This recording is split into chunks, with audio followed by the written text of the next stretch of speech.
Next हमारे पास है scan projection radiography. ठीक है, अब स्कैन प्रोजेक्शन रेडियोग्राफी क्या है? Shortly after the introduction of third generation computed tomography, scan projection radiography was developed by CT vendors to facilitate patient positioning, imaging, volume. This is important. ठीक है, अब कहते हैं कि जो हमारे पास थर्ड जनरेशन कंप्यूटेड टोमोग्राफी थी, अब ये भी MCQ जा सकता है, स्कैन प्रोजेक्शन रेडियोग्राफी किसके बाद इंट्रोड्यूस हुई थी? First generation, second generation, third generation, किसके बाद? ठीक है, सो थर्ड जनरेशन CT के बाद आपके पास जो इंट्रोड्यूस हुई थी वो हुई थी स्कैन प्रोजेक्शन रेडियोग्राफी। और ये भी CT के, जिन्होंने CT को डेवलप किया था ना, CT वेंडर्स जिन्होंने CT को डेवलप किया था, उन्होंने ही इसको इंट्रोड्यूस करवाया। नाउ इसका फायदा क्या है? To facilitate patient positioning, imaging, volume, यानी कि इसके ज़रिए आप लोग पेशेंट की पोजीशनिंग कर सकते हो और जिस एरिया की आप लोगों ने इमेजिंग करनी है उस एरिया को फाइंड कर सकते हो। ये आपको एक मैप प्रोवाइड करती है। हमें पता है थर्ड जनरेशन CT के अंदर क्या होता था, एक्सरे ट्यूब भी रोटेट करती थी और डिटेक्टर्स भी रोटेट करते थे। ठीक है, लेकिन जो स्कैन प्रोजेक्शन रेडियोग्राफी है ये आपको एक नक्शा प्रोवाइड करती है, the map showing where to scan, right. अब CT स्कैन के अंदर भी हमारे पास डिटेल इमेजेस बनती थी, जो भी कुछ अंदर होता था उसकी सारी की सारी एक डिटेल इमेजेस आपको मिल जाती थी। स्कैन प्रोजेक्शन रेडियोग्राफी टेक्नोलॉजिस्ट की हेल्प करती है to position the patient and select the imaging volume. ठीक है, यहाँ पर लिखा हुआ है ना इमेजिंग वॉल्यूम। अब इमेजिंग वॉल्यूम से क्या मतलब है? देखो, वॉल्यूम किसे कहते हैं? Length into width into height, यानी कि 3D आपके पास एक स्पेस है। और इमेजिंग मतलब टेकिंग पिक्चर्स, आप लोगों ने पिक्चर्स लेनी है लेकिन 3D में, राइट। सो इमेजिंग वॉल्यूम मतलब the part of the body that will be included in the scan. तो उस पार्ट की आप लोगों ने हर व्यू से इमेज लेनी है, उसकी लेंथ भी आनी चाहिए, विड्थ भी आनी चाहिए, हाइट भी आनी चाहिए। Is that clear? जिस तरह फॉर एग्जांपल अगर हम लंग्स की बात करें ना, तो लंग्स की अगर आप लोग ये स्कैन प्रोजेक्शन रेडियोग्राफी कर रहे हो, from top of the lungs to the bottom of the lungs, उसमें लंग्स के एपेक्स भी आएंगे, लंग्स की बेस भी आएगी, एंटीरियर, पोस्टीरियर, लेटरल, मीडियल, सब कुछ उसमें आएगा। ठीक है, remains in use with virtually all current multi-slice helical CT imaging systems। आजकल जो हमारे पास CT इमेजिंग सिस्टम्स हो रहे हैं उनके साथ ये यूज़ होती है स्कैन प्रोजेक्शन रेडियोग्राफी। क्यों?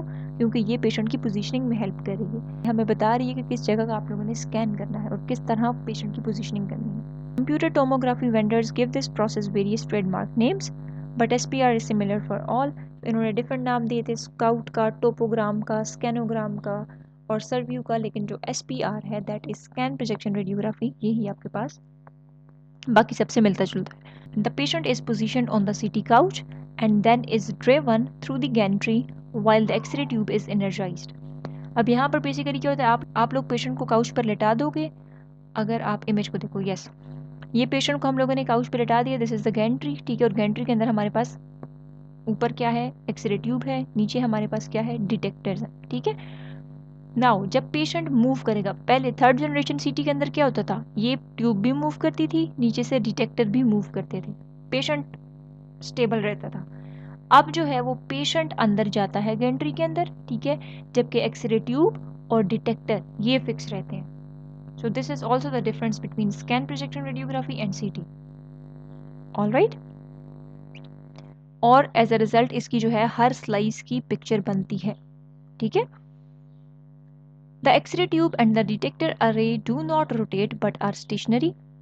बता दिया मैंने कि ये दोनों जो हैं वो स्टेशनरी होंगे। And the result is a digital radiograph. और रिजल्ट में आपके पास ये देखो इस तरह का पूरा के पूरा डिजिटल रेडियोग्राफ आ गया। जिस तरह वो लेटा हुआ है इसी तरह आपके पास डिजिटल रेडियोग्राफ आ गया। अब ऊपर से लेके नीचे तक हर एक एरिया का आपके पास रेडियोग्राफ आ गया है। ठीक है, During the 1980s and the early 1990s, SPR was developed for dedicated chest digital radiography।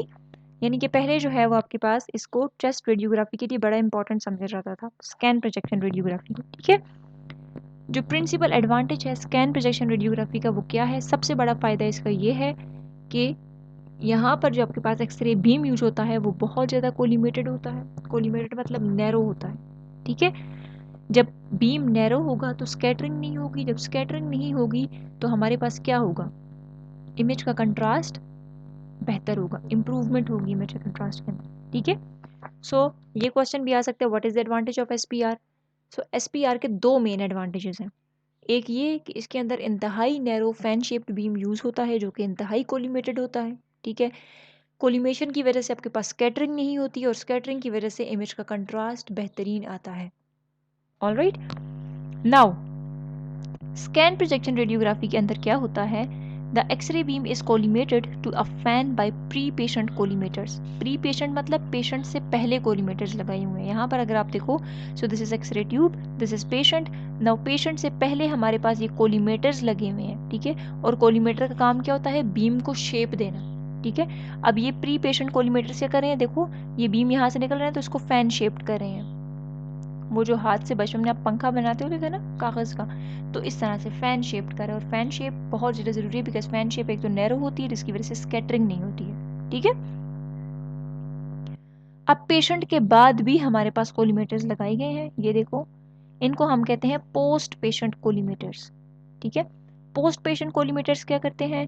ये भी आपके पास एक्सरे को कोलिमेट करते हैं टू अ फैन शेप, ठीक है, दैट कॉरिस्पॉन्ड्स टू द डिटेक्टर अरे।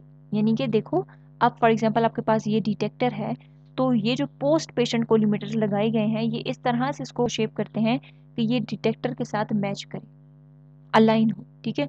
अगर फॉर एग्जांपल ये डिटेक्टर के साथ मैच ना हो, ये ज़्यादा बड़ा होता, ठीक है, तो क्या होता? ये इस तरह से होता कुछ, तो यहाँ पे इस साइड पे जो इन्फॉर्मेशन थी वो कहाँ पर जाती? क्योंकि डिटेक्टर तो इतना सही है, तो इन्फॉर्मेशन लॉस्ट हो जाती। इसीलिए ये आपके पास बीम को क्या रखता है? With in the range of detector, ठीक है। कौन? Post patient कोलिमेटर्स।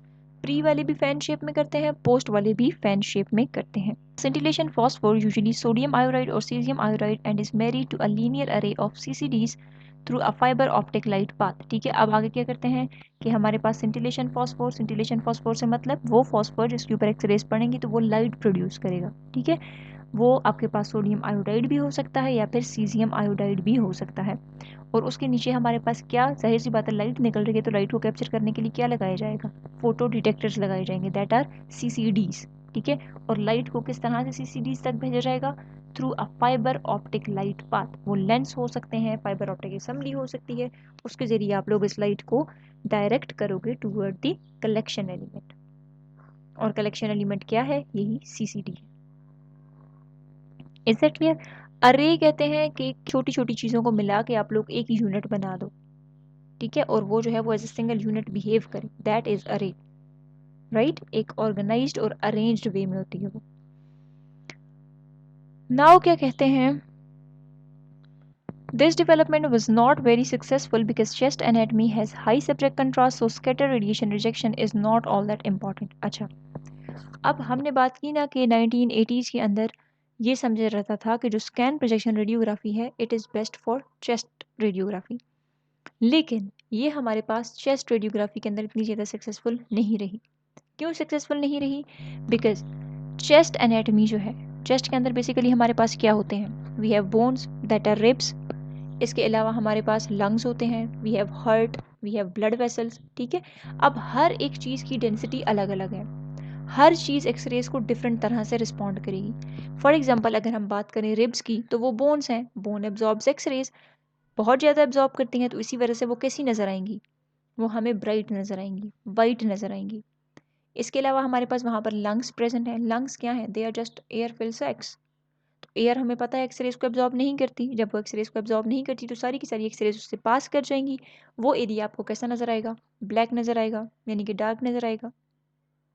इसी तरह हमारे पास हार्ट है, ब्लड वेसल्स हैं, ये थोड़ी सॉफ्ट टिश्यूज होती हैं, ये आपको ग्रेश अपीयरेंस देंगी। सो चेस्ट के अंदर आपके पास ऑलरेडी सब्जेक्ट कंट्रास्ट बहुत ज़्यादा होता है। सब्जेक्ट कंट्रास्ट मतलब जो हमारे पास नेचुरल कंट्रास्ट प्रेजेंट है वो ज़्यादा है, ठीक है। बोन्स ऑलरेडी एब्जॉर्ब करके डिफरेंट नज़र आ रही हैं, सॉफ्ट टिश्यूज चूंकि कम एब्जॉर्ब करें हैं तो वो ऑलरेडी क्लियर डिफरेंस उनके अंदर नज़र आ रहा है, ठीक है। तो यहाँ पर आपके पास किसी किस्म की स्कैटरिंग हो भी जाए तो आपके पास इंफॉर्मेशन इतनी ज़्यादा लॉस्ट नहीं होती है। Scatter radiation rejection is not all that important. इसका यही मतलब है कि स्कैटरिंग अगर हो भी जाए तो इतनी इम्पॉर्टेंट नहीं है। Alright, furthermore the scanning motion required several seconds resulting in motion blur. हमें पता है चेस्ट के अंदर हमारे पास लंग्स हैं, हमारे पास हार्ट है। अब हार्ट 24 घंटे बीट करता है, लंग्स, सांस ले रहे हो आप लोग, अब कितनी देर आप लोग सांस रोक सकते हो, ठीक है। तो ये जो SPR होता है ना, इसके ऊपर टाइम ज़्यादा लगता है क्योंकि आप लोग स्कैन कर रहे हो, हर एक स्लाइस स्कैन हो रहा है 3D में, तो आपके पास टाइम ज़्यादा लगेगा। जब टाइम ज़्यादा लगेगा तो ऑब्वियस सी बात है सांस भी ज़्यादा देर तक नहीं रोक सकते, हार्ट भी जो है वो बीट करना बंद नहीं कर सकता, तो इसमें आपके पास मोशन ब्लर आएगा, ठीक है। At the present time, SPR is re-emerging with some modification as a promising adjunct to digital radiographic tomosynthesis. अभी मौजूदा टाइम में आपके पास जो SPR है वो दोबारा से मर्ज हो रहा है, इसके अंदर कुछ मॉडिफिकेशंस की गई हैं और मॉडिफिकेशन इस तरह से की गई हैं कि ये जो हमारे पास नई डिजिटल रेडियोग्राफिक टोमोसिंथेसिस जो कि एक टेक्निक है, ठीक है, ये हमारे पास इसके अंदर बेसिकली क्या होता है कि स्लाइस लाइक इमेजेस बनाई जाती हैं, ठीक है, सिमिलर टू CT, लेकिन फ़र्क क्या है, इसके अंदर डोज कम होता है और इसके अंदर फास्ट रिक्विजिशन होती है, यानी कि जल्दी आपको इमेजेस मिल जाती हैं, ठीक है। तो जो SPR है उसको सपोर्टिंग टूल के तौर पे यूज़ किया जाता है विद डिजिटल रेडियोग्राफिक टोमोसिंथेसिस के अंदर, ठीक है।